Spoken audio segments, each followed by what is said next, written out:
बात है, कोई ऐसे नहीं। अगर हम ही सुरक्षित नहीं है इस देश में, तो बाकी लड़कियों के भविष्य का या हम किसके बारे में क्या सोच सकते हैं। नमस्कार, मैं रवीश कुमार। जब देश में ओलंपिक पदक जीतने वाली महिला खिलाड़ियों को एफआईआर कराने के लिए जंतर मंतर पर सिर्फ इसलिए रात भर खुले आसमान के नीचे सोना पड़े कि जिसके खिलाफ एफआईआर का आवेदन दिया गया है वह बीजेपी का सांसद है, तो आप इस तस्वीर को देखते हुए उस राष्ट्र का शुक्रिया जरूर अदा कीजिए जिसे आप एक धर्म के नाम पर इस हालत में पहुंचा देना चाहते हैं। यह तस्वीर ओलंपिक खिलाड़ी विनेश फोगाट ने ट्वीट की है। इसमें वे खुद भी सड़क पर सो रही हैं। क्या आपने गोदी मीडिया का कैमरा बीजेपी के सांसद बृजभूषण सिंह के घर के बाहर देखा कि जवाब दीजिए, आप पर आरोप है।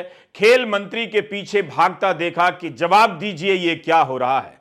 जब कोई पदक जीतता है तो कहा जाता है कि देश का गौरव बढ़ाया, लेकिन जब पदक जीतने वाली खिलाड़ी आरोप लगाती हैं कि महिला पहलवानों के साथ कथित रूप से यौन शोषण हुआ है, तो एफआईआर नहीं होती है, कमेटी बनाई जाती है। कुश्ती खिलाड़ी सड़क पर सो रही हैं। प्रधानमंत्री मोदी की पार्टी के सांसद और भारतीय कुश्ती महासंघ के अध्यक्ष पर यौन शोषण करने का आरोप लगा रही हैं, तब भी प्रधानमंत्री नहीं बोल रहे हैं। बोलना तो छोड़िए, बीजेपी के सांसद बृजभूषण सिंह के खिलाफ अभी तक एफआईआर नहीं हुई है। ऐसा लगता है कि अब बृजभूषण सिंह को ही मजबूत नेता घोषित कर दिया जाएगा और उनके सामने प्रधानमंत्री नरेंद्र मोदी को लाचार नेता। मुझे लगता है जल्दी ही कोई तर्क खोज कर लाएंगे और कह देंगे कि बृजभूषण सिंह के खिलाफ आरोप लगाना भारत पर आरोप लगाना है, भारत की सुरक्षा से खिलवाड़ है, भारत को बदनाम करने की साजिश है। इस तरह से एक फॉर्मूला निकाला जाएगा कि अदानी भारत हैं और भारत बृजभूषण सिंह हैं। अदानी और बृजभूषण ही राष्ट्रीय सुरक्षा के प्रतीक हैं। आखिर दिल्ली पुलिस बृजभूषण शरण सिंह के घर पूछताछ के लिए क्यों नहीं गई?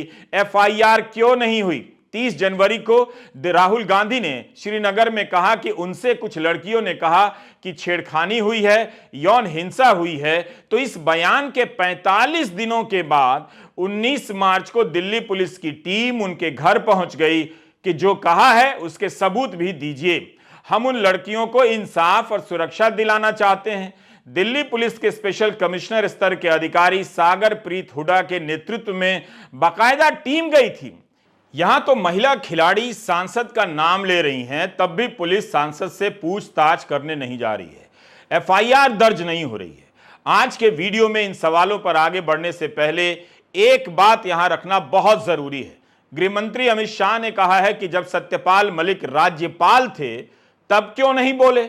सिंपल बात है, सत्यपाल मलिक कह तो रहे हैं कि क्यों नहीं बोले, इसलिए नहीं बोले कि प्रधानमंत्री ने कहा था कि तुम चुप रहो।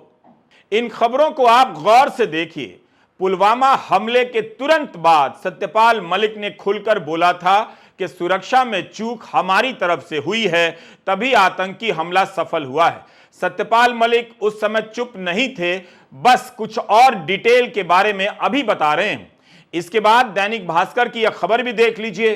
पुलवामा हमले के 3 दिन बाद छपी है कि सीआरपीएफ के जवानों के लिए जहाज मांगने का प्रस्ताव गृह मंत्रालय में 4 महीने से अटका था। उसी समय द क्विंट में पूनम अग्रवाल की खबर भी देख लीजिए कि गृह मंत्रालय से विमान मांगा गया था, मगर किसी ने जवाब देने की कोशिश नहीं की, जरूरत नहीं समझी।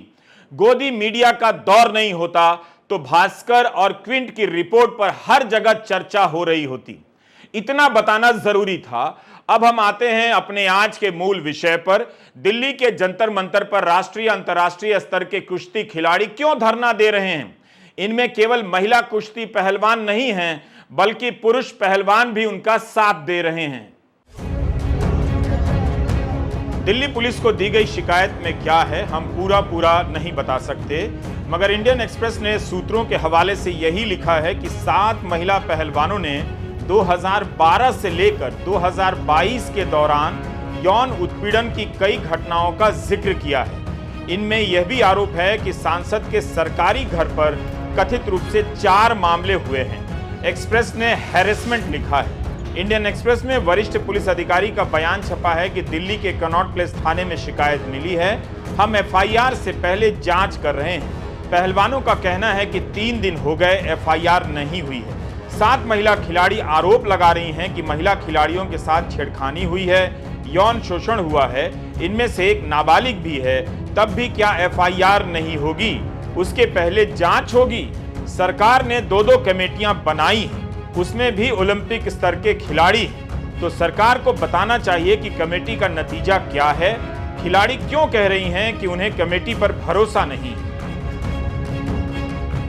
एलिगेशंस आपको सब पता है कि हमने क्या क्या लगाए हैं, किस किस चीज़ के ऊपर लगाए हैं। कमेटी को हमने अपने सारे बयान दे दिए हैं, लड़कियों ने अपने सारे बयान दे दिए हैं। उसके बाद भी कोई कार्रवाई नहीं हो रही है, कोई सुनवाई नहीं हो रही है।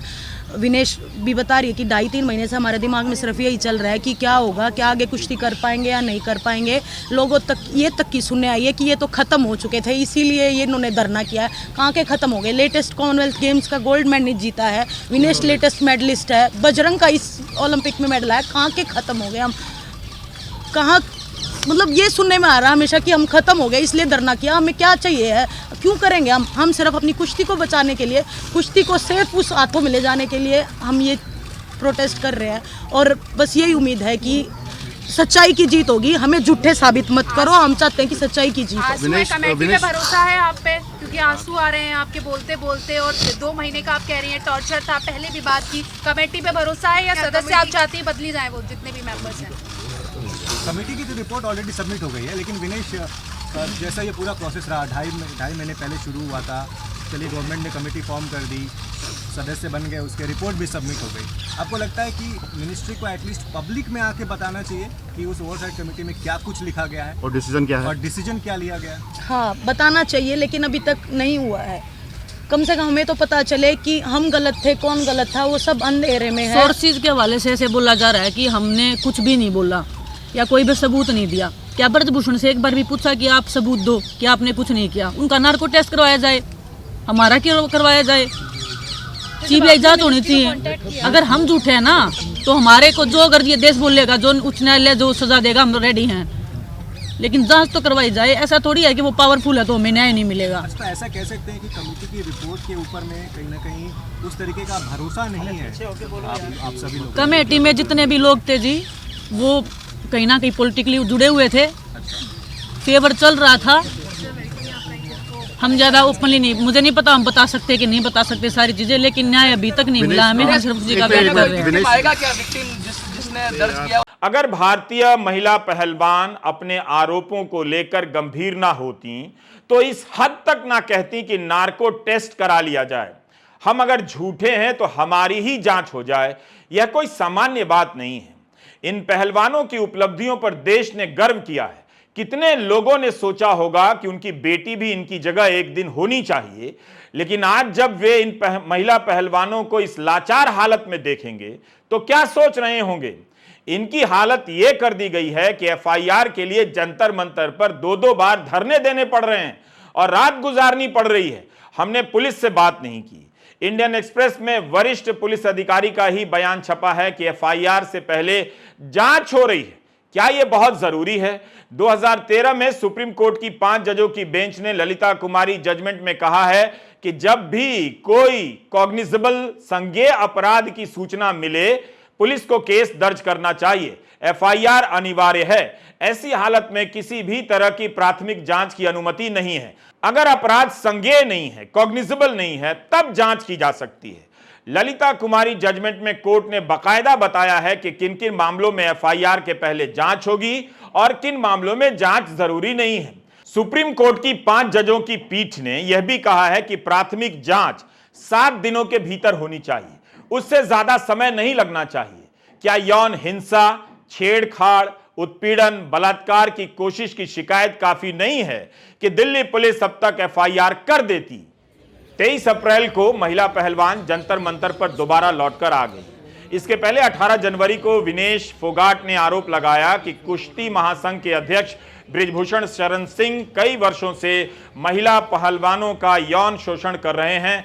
कुश्ती खेल के प्रशासक और भाजपा सांसद ने उस वक्त इन आरोपों का खंडन किया था। उतनी सर्दी में ये खिलाड़ी जंतर मंतर पर धरने पर बैठ गई थीं। भारतीय ओलंपिक संघ की अध्यक्ष पीटी उषा हैं, उन्हीं को पत्र लिखा गया था। पीटी उषा को लिखे पत्र में कहा गया कि भारतीय कुश्ती महासंघ में बहुत सारी वित्तीय गड़बड़ियां हैं और राष्ट्रीय शिविर में कोच और खेल विज्ञान स्टाफ बिल्कुल अक्षम है। जनवरी में पहलवानों ने 4 मांगे रखी और कहा कि यौन शोषण की शिकायतों की जांच के लिए तुरंत समिति की नियुक्ति की जाए। इसके अलावा कुश्ती महासंघ को भंग करने और अध्यक्ष को बर्खास्त करने की मांग भी दोहराई गई। तब बृजभूषण सिंह ने पद छोड़ने से इनकार कर दिया और कहा कि मेरे खिलाफ पहलवानों का विरोध शाहीन बाग का धरना है। जब खिलाड़ियों का दबाव बढ़ा तो भारतीय कुश्ती महासंघ की गतिविधियों को सस्पेंड कर दिया गया और बृजभूषण सिंह से पद छोड़ने के लिए कहा गया, मगर उन्होंने इनकार कर दिया, लेकिन उसके बाद इस्तीफा दे दिया। बृजभूषण सिंह 6 बार से सांसद हैं। उनकी ताकत और प्रभाव के बारे में कई अटकलें लगाई जाती हैं। खिलाड़ियों ने जनवरी में भारतीय ओलंपिक संघ की अध्यक्षा पीटी उषा को एक पत्र लिखा, जिस पर टोक्यो ओलंपिक के पदक विजेता रवि दहिया, बजरंग पूनिया के हस्ताक्षर थे। रियो ओलंपिक की कांस्य पदक विजेता साक्षी मलिक और विश्व चैंपियनशिप के पदक विजेता विनेश फोगाट और दीपक पूनिया ने भी इस पर हस्ताक्षर किए थे।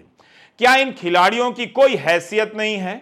इनके आरोपों को गंभीरता से क्यों नहीं लिया गया? बजरंग पूनिया कोई साधारण खिलाड़ी नहीं है। आपको एक वीडियो दिखाता हूं और बताता हूं कि प्रधानमंत्री के निवास पर पहुंचकर भी आप उनकी पार्टी के सांसद के खिलाफ एफआईआर नहीं करा सकते हैं, चाहे आप बजरंग पूनिया ही क्यों ना हो। और बजरंगी आप लोगों का तुम्हारे ये पैर में इतनी चोट आई और तुम खेलते रहे, बाद में तुम्हारी पट्टी खोलने का निर्णय तुमने कैसे कर दिया आगे कि निकाल दो, मुझे जो होगा सो होगा, ऐसा मन कैसे बन गया? देखिए, पूरी लाइफ एक खिलाड़ी का सपना होता है ओलंपिक में देश के लिए अपने मेडल जीते और गोल्ड जीते, तो यही था। लास्ट बाउट थी तो डॉक्टरों ने बोला कि भाई टेप तो आपको करनी पड़ेगी, तो मैंने यही बोला कि भाई अभी टूट भी जाएगा तो क्या फ़ायदा, पहले मेडल ज़रूरी है। यह वीडियो 16 अगस्त 2021 का है। आपने देखा ना, प्रधानमंत्री मोदी ओलंपिक पदक विजेता बजरंग पूनिया से कितने सम्मान के साथ बात कर रहे हैं, उनके करीब खड़े हैं।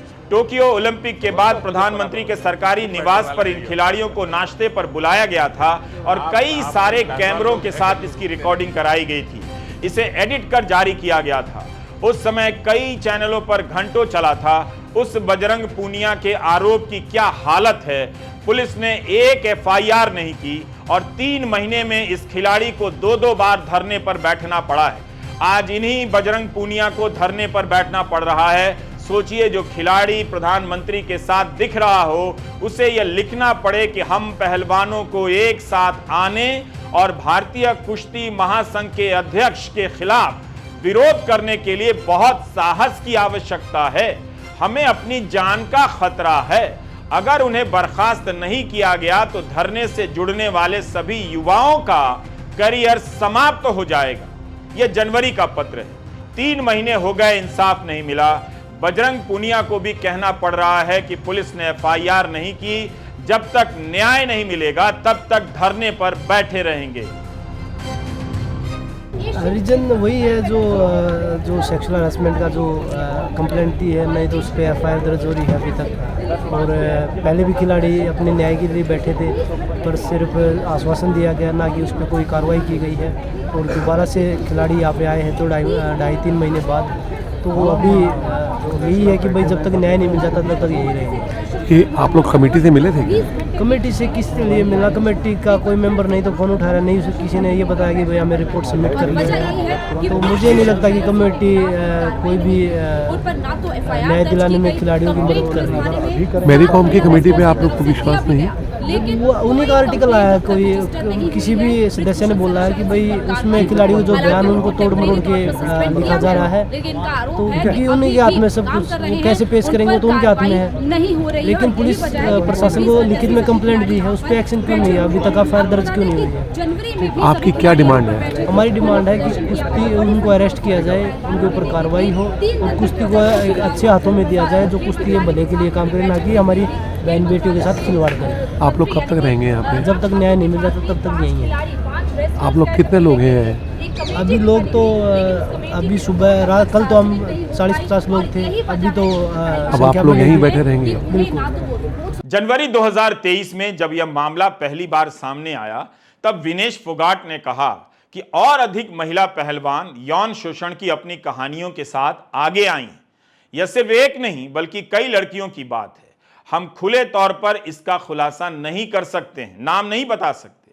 हम इस तरह से उनके जीवन और परिवारों को खतरे में नहीं डालेंगे। और वे कुश्ती महासंघ के अध्यक्ष के खिलाफ कई एफआईआर दर्ज कराएंगे। विनेश फोगाट ने बताया कि 7 महिला खिलाड़ियों ने दिल्ली कनॉट प्लेस के थाने में शिकायत दर्ज कराई है कि बीजेपी सांसद बृजभूषण सिंह के खिलाफ एफआईआर हो। कल यानी 23 अप्रैल को विनेश ने दिल्ली पुलिस के एफआईआर दर्ज नहीं करने के बारे में प्रधानमंत्री कार्यालय तक को टैग किया था अपने ट्वीट में। एक समय था जब प्रधानमंत्री मोदी ने विनेश को अपने परिवार का सदस्य बताया था। आप ये वीडियो देख लीजिए कि किस तरह टोक्यो ओलंपिक से लौटने के बाद वे विनेश फोगाट से कितने सम्मान और आदर के साथ बात कर रहे हैं। लेकिन आज वही विनेश जंतर मंतर पर रात भर सोई रही, धरने पर बैठी हुई हैं कि प्रधानमंत्री की पार्टी के सांसद पर यौन शोषण के आरोप हैं, एफआईआर दर्ज हो। आप ये वीडियो देखिए, तब पता चलेगा कि बृजभूषण सिंह के खिलाफ कार्रवाई करने में किसकी कितनी हालत खराब हो रही है।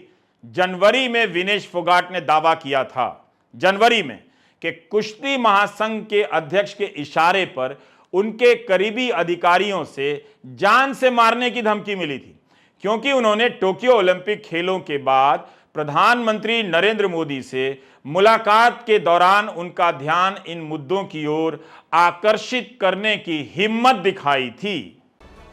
और विनेश, ये तो मेरे ही परिवार की है। क्या बेटा, बहुत तुम गुस्सा आ गया तुम्हें, अपने आप पर गुस्सा क्यों करती हो? हैं?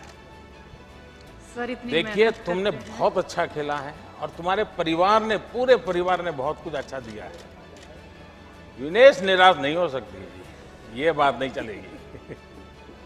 मैंने सुना तुम आने के बाद भी किसी को मिलती नहीं थी, ये क्या तरीका है? सर इतनी मेहनत के बाद जब मेडल नहीं आता तो दुख होता है काफी। नहीं, ऐसा नहीं होता है। तो अरे खिलाड़ी की जिंदगी में हारना है तो बाएं हाथ का खेल होता है। सर वो हारने से कभी चिंता नहीं करता है। हार एक्सेप्ट करने में थोड़ा सा टाइम लगता है सर मेरे को। नहीं नहीं, देखिए, मन से निकालना चाहिए। और मैंने जो ऐसे अभी मैंने नीरज से एक बात कही, मेरा मत है कि जीत को कभी सर पे चढ़ने मत दो और हार को मन में बसने मत दो।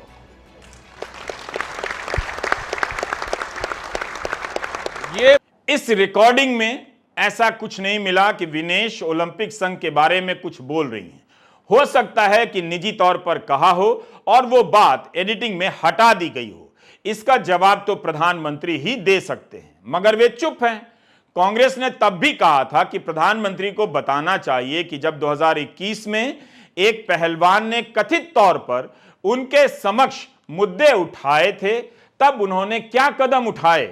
प्रधानमंत्री को जवाब तो देना चाहिए। बस प्रॉब्लम यह है कि जवाब देने आएंगे तो लोग यह भी पूछेंगे कि अदानी से लेकर सत्यपाल मलिक के आरोपों पर भी बोल जाइए। जनवरी महीने में जब खिलाड़ी धरने पर बैठी थीं, तब सरकारी अधिकारियों से बात हुई थी। खेल मंत्री अनुराग ठाकुर के साथ भी देर रात तक बैठक हुई। उस समय की मीडिया रिपोर्ट में लिखा है कि उस बैठक का कोई नतीजा नहीं निकला। पहलवान अड़े रहे कि कुश्ती महासंघ को तुरंत भंग किया जाए। उनकी मांग उस वक्त नहीं मानी गई। सरकार ने कुश्ती महासंघ के अध्यक्ष से 72 घंटे के भीतर जवाब मांगा था। बाद में महासंघ की गतिविधियों को सस्पेंड कर दिया गया। जब तक अरेस्ट नहीं होता, जब तक हम यहीं देखिए रहेंगे। सर, ये देश के खिलाड़ी बोल रहे हैं कि हमारे साथ में हरासमेंट हुआ है, एफआईआर लॉन्च होनी चाहिए और जो अक्यूज है उनके खिलाफ कार्रवाई होनी चाहिए, ना कि सिर्फ क्योंकि हमारी लाइफ, हमारा गेम, हमारा परिवार सब कुछ दाव पे लगा के हम यहाँ पे आए हैं। आपको क्या लग रहा है? 3 महीने से हम इतने मेंटल टॉर्चर से गुजर रहे हैं, सिर्फ एक इसमें कि हमें इंसाफ मिले हम खिलाड़ियों को।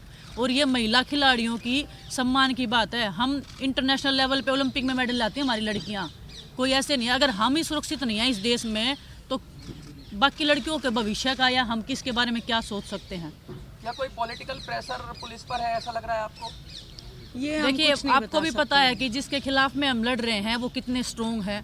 हमें नहीं पता उनको बचाने के लिए कौन लोग उनका साथ दे रहे हैं कौन नहीं दे रहे हैं, लेकिन हम देश की जनता से न्याय मांगने आए हैं, देश की उच्च न्यायालय से हम न्याय मांगने आए हैं कि हमें न्याय दिया जाए। जंतर मंतर पे क्या कंटिन्यूटी में रहेगा आप धरना आपका? हम इधर ही सोएंगे जी, इधर ही खाएंगे, जितना हो सकता है हम इधर ही रहेंगे जब तक न्याय नहीं मिलेगा। क्योंकि आज आप लोग अनुराग ठाकुर जी से आपने समय मांगा तो मिलने का वो देखिए, नहीं मिला क्या, इसलिए आज आप लोग 3 महीने से हम लोग कांटेक्ट करने की भी कोशिश कर रहे हैं, ना तो कमेटी के लोग हमें कोई जवाब दे रहे हैं, ना खेल मंत्रालय से हमें कोई भी जवाब मिला है, हमारे फ़ोन भी नहीं उठाए जाते हैं। आज भी आपने समय मांगा था मिलने का यहाँ आने से पहले?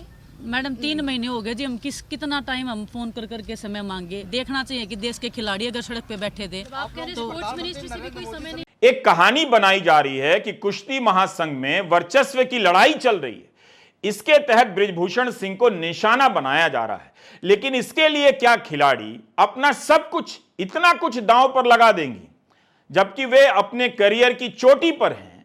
क्या वे इस समय ऐसा जोखिम उठाना चाहेंगी? कुश्ती महासंघ में बृजभूषण सिंह को हटाकर जो भी अध्यक्ष बनना चाहता है उसका ही नाम सामने आ गया होता, तब लगता कि ये आरोप काल्पनिक हैं। क्या वो बृजभूषण सिंह से भी ताकतवर हैं कि साथ साथ महिला खिलाड़ियों को आगे कर केवल आरोप लगवा रहे हैं?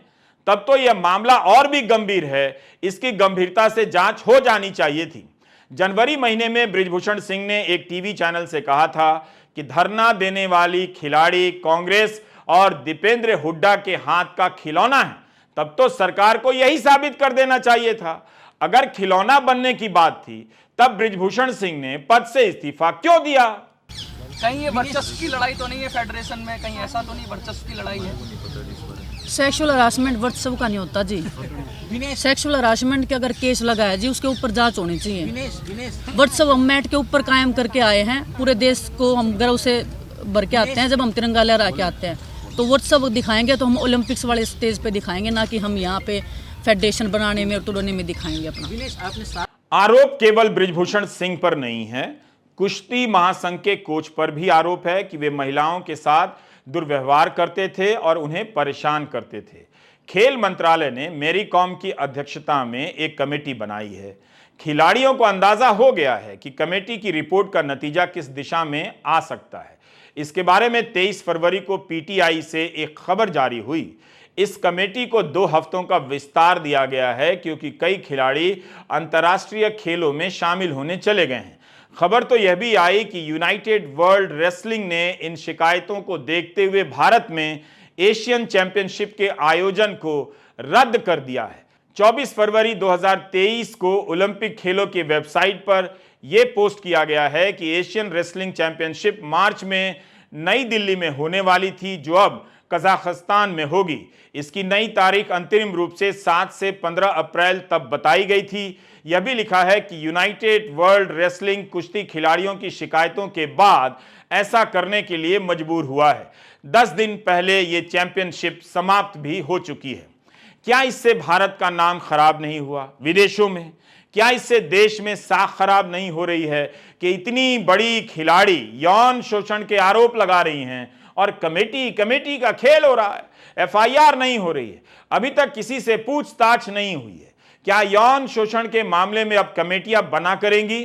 क्या यौन हिंसा के मामले में किसी कमेटी की रिपोर्ट को कानूनी वैधता प्राप्त है?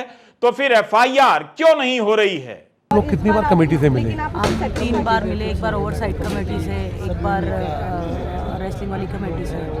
तो आपकी चेयरपर्सन मेरी कॉम ने आपको कोई संतावना दिया? उस टाइम तो बहुत अच्छा रिस्पांस कर रहे थे। वो बोल रहे थे बिल्कुल आप चिंता मत करो, हम आपके साथ हैं। लेकिन उसके बाद क्या हुआ, क्या प्रेशर आया उनके ऊपर, मुझे नहीं पता। जो रिपोर्ट है उसके सोर्सेज के थ्रू तो यही पता चल रहा है कि जो फैसला है वो हमारे फेवर में नहीं है। अच्छा, आपको क्या मेरी कॉम की कमेटी पे विश्वास नहीं है क्या?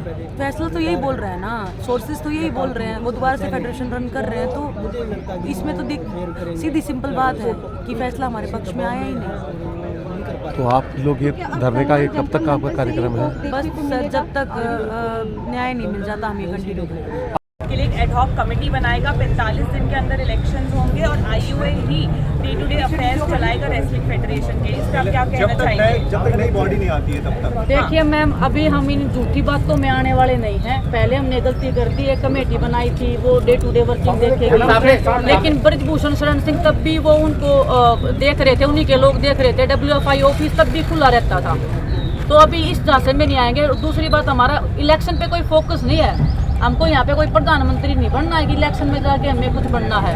हमें हमारी लड़ाई है कि हमने जो कंप्लेंट्स दी है लड़कियों ने सेक्सुअल हरासमेंट की ब्रजभूषण शरण के खिलाफ, उसके ऊपर FIR दर्ज हो, उनको अरेस्ट किया जाए और उसके बाद में पुलिस जो भी उचित कार्रवाई समझती है, जितना भी इन्वेस्टिगेशन करना है वो करे और देश की उच्च न्यायालय हमें न्याय दिलवाए। ये हमारी लड़ाई है और जब तक हमारी ये जो अन्याय की लड़ाई है वो जब तक हम सक्सेस नहीं हो जाते तब तक हम इधर ही बैठे रहेंगे। और हमारे आने वाले असम यूथ कांग्रेस की पूर्व अध्यक्ष अंकिता दत्ता ने यूथ कांग्रेस के अध्यक्ष BV श्रीनिवास पर हैरेसमेंट और सेक्सिज्म का आरोप लगाया है। इसके लिए तो कमेटी नहीं बनाई गई। गुवाहाटी पुलिस बेंगलुरु पहुंच गई और BV श्रीनिवास के घर नोटिस चिपका आई। नोटिस में लिखा है कि गुवाहाटी के थाने में हाजिर हो जाइए या गिरफ्तारी का सामना कीजिए। असम से पुलिस कर्नाटका चली गई और यहां दिल्ली पुलिस FIR नहीं कर रही है। देश की इतनी बड़ी खिलाड़ी धरने पर हैं, तब भी नहीं। हाउसिंग सोसाइटी में रहने वाला एजुकेटेड मिडिल क्लास किधर को है? अब वो नहीं बोलता है, क्या हो गया? इसी जुगाड़ में दिन भर लगा रहता है कि ये सब नहीं देखना है और बोलने से बचना है। देखना है तो केवल वही देखना है जो व्हाट्सएप यूनिवर्सिटी में दिखाया जा रहा है, ताकि कोई सवाल पूछे तो झट से कह दें कि हमें नहीं पता जंतर मंतर पर कौन धरने पर बैठा है। हम तो इन दिनों मुगलों का इतिहास बदलने में बिजी हैं। नमस्कार, मैं रवीश कुमार।